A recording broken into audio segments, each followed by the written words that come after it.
자, 선생님 예상대로 지시사 있지. 다행히도 이 대의가 뭐야? 선생님이 영념했던 거와 다르게 사람이야. 그들은 아마도 이 대의가 누군지 찾아내야 돼. 그게 이제 위치探索의 첫 번째야. 그들은 가만히 앉아. 그러면서 이때 예전은 선생님은 잠정적으로 시간이라고 봐. 그리고 그들은 여기에 지시사가 또 있지. 이런 식으로 walking back and forth along the path.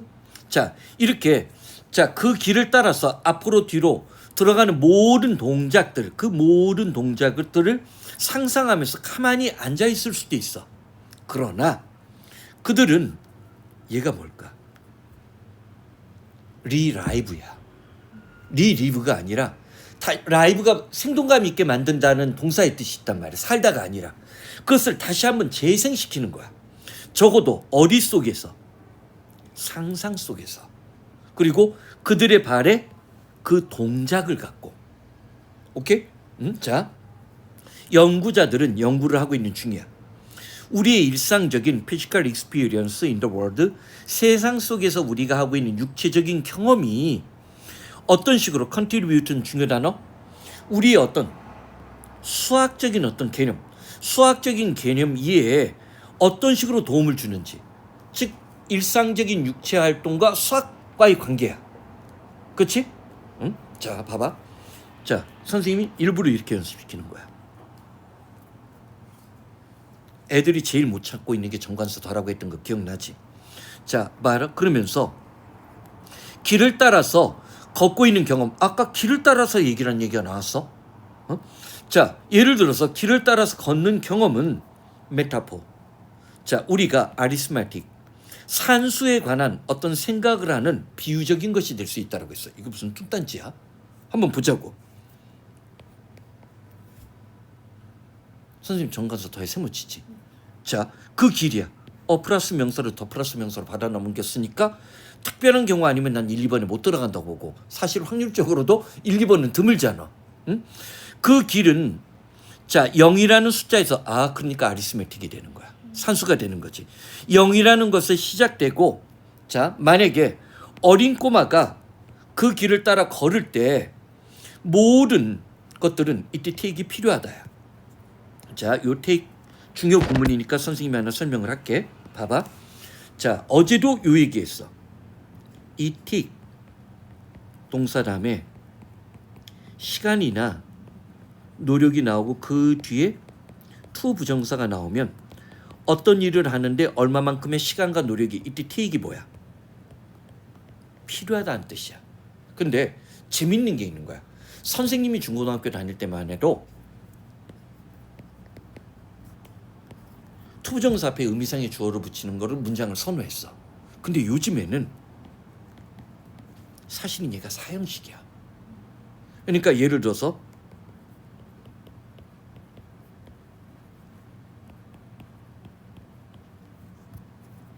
3 days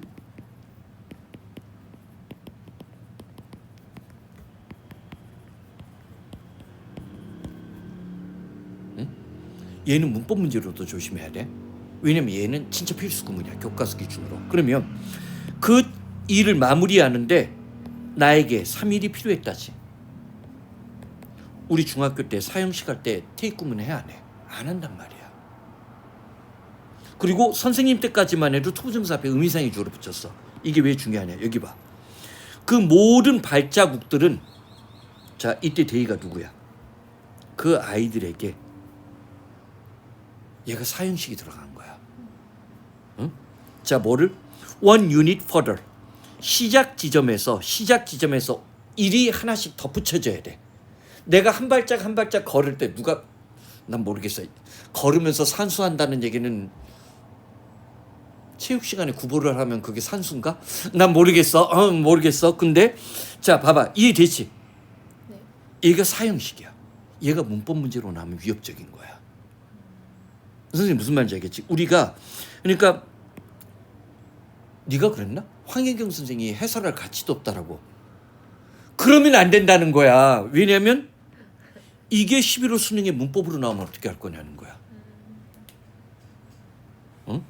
그럼 애들은 이 댐 때문에 틀려. 왜? 대명사가 나오면 무조건 애들은 뭐만 생각해? 단복수만 생각해. 근데 자기에게 친숙하지 않은 댐이야. 문법은 또 그런 게 있단 말이야. 친숙하지 않으면 그게 틀렸다고 생각을 해. 왜? 모든 대한민국 선생님조차도 그래. 선생님이 그렇게 사실 선생님처럼 영어 문법책을 많이 참조한 사람이 없어. 내가 알기로는. 왜냐면 딱 족보를 보면 대충 그래. 끼케야 몇 권 안 본 게 눈에 보여. 강사들. 근데 나도 문법이 자신이 없단 말이야. 내가 세상에 그런 문법을 모르는 걸 다 알아? 그런 미친 말을 어떻게 해. 몇 년 전에 돌아가신 고대 영문과 선생님이 있어. 그 선생님이 한평생 문법만 연구하신 분이야. 근데도 문법 연구가 안 끝났어. 근데 내가 어떻게 그게 가능하냐는 거야. 나는 문법만 연구하는 사람도 아닌데. 선생님 무슨 말인지 알겠지? 그러니까 이런 거는 선생님은 언제든지 수능에 또 낼 수 있는 기법이라고 보는 거야. 응? 그리고 얘가 지금 그나마 오답률이 좀 높았거든. 응? 봐봐. 모든 발자국은 그 어린아이들로 하여금 출발 지점에서 매 발자국이 한 발짝 더 나아가는 것을 요구해. 퍼들이 거리 개념이니까. 정도 개념이니까. 이때 데이는 어린아이겠지. 그 아이들은 심지어 하프 스텝 또는 스킵, 자, around the two step at a time, 한꺼번에 두 발자국으로 건너뛰는 조치를 할 수도 있어. 하프 스텝이면 2분의 1이지. 그러면 얘는 곱하기 2지. 그러니까 아리스메틱이야 얘가. 여기까지가 얘기야. 자, 그 다음에 누가 나왔나 봐. 선생님 if 절 나오면 두 번째 이하 문장에서 예시라고 했던 거 기억나지? 만약에 그들이 갑자기 누가 나와?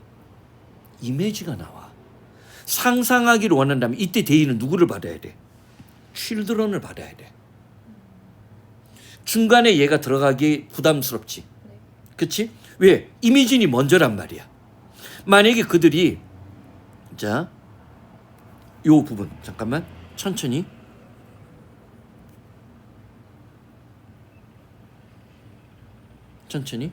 구문 좋게 되나 봐. 천천히.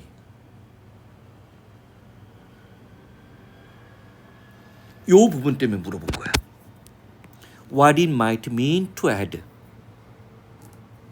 이시 가주어고 to 이하가 진주어야. what은 mean 뒤에 있던 목적어였던 거야. 더하는 것이 5에서 9를 더하는 것이 도대체 뭘 의미하는지 그 어린아이들이 상상하기를 원한다면 아마 그 아이들은 자, 뭐를 처음에 아홉 발자국 미친놈. 9발짝을 걷는 거에다가 그리고 난 뒤에 walking 5 more. 5발짝을 더 걷는 것을 상상할 수도 있어. 이번에는 걸어보는 거야? 생각해보는 거야? 생각해보는 거지. 아까 얘가 뭐였어? 상상의 영역이야. 상상의 영역이야? 응? 그러면 선생님은 자 물어볼게. 선생님 잠깐만. 빠져나간 문장의 연결사 지시사 세 번째가 뭘 조심하라고 했어? 동사를 조심하라고 했지. 자 선생님이 여기에 want image하고 상상할 때 그들은 가만히 앉아있다라고 했어. 누가 먼저일까? 응?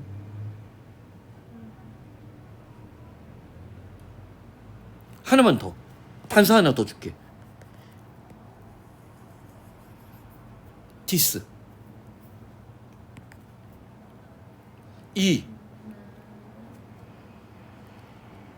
이거 좀 연습하면 빨라져. 그래서 누구를 찾으니까 이 5발자국 9발자국을 찾아야 되니까. 그러면 잠깐만 곧장 다 고르지 말라고 했어. 그리고 뭘 확인해 보자라고 했어. 자 그러나 두 번째 문장이 오답 체크가 되냐고 물어봐야 되지. 잠깐만. 이거 조심해야겠는데. 3번 가능성도 열어놔야겠다. 잠깐만. 그러나 그런 것은 또 하는데 뭐를? 그 아이들로 하여금 자 14의 마이너스 14에서 3을 빼는 것들이 도대체 무엇을 의미하는지를 생각해보게끔 만드는데도 도움이 될 수 있어. 왜냐하면 그들은 backward 잠깐만 뒤로도 걸어갈 수 있다라고 했어.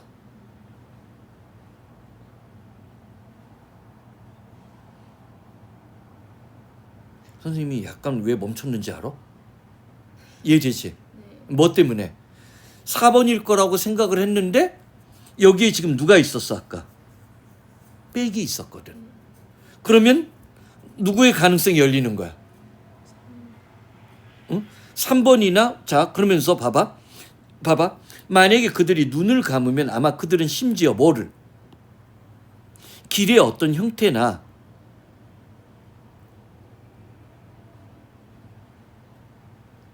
그 다음에 나무의 어떤 냄새나 그 다음에 소리 그런 것들이 만들어지는데 그들이 뭐를? 자 나뭇잎들을 받는 거 잠깐만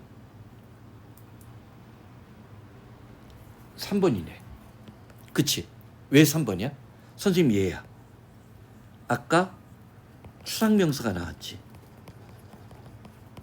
일반적으로 여태까지 만들었던 공식은 작년 전까지만 해도 이게 무적의 공식이었거든. 동사 다음에 명사가 나오는 게 맞다라고 생각했다고.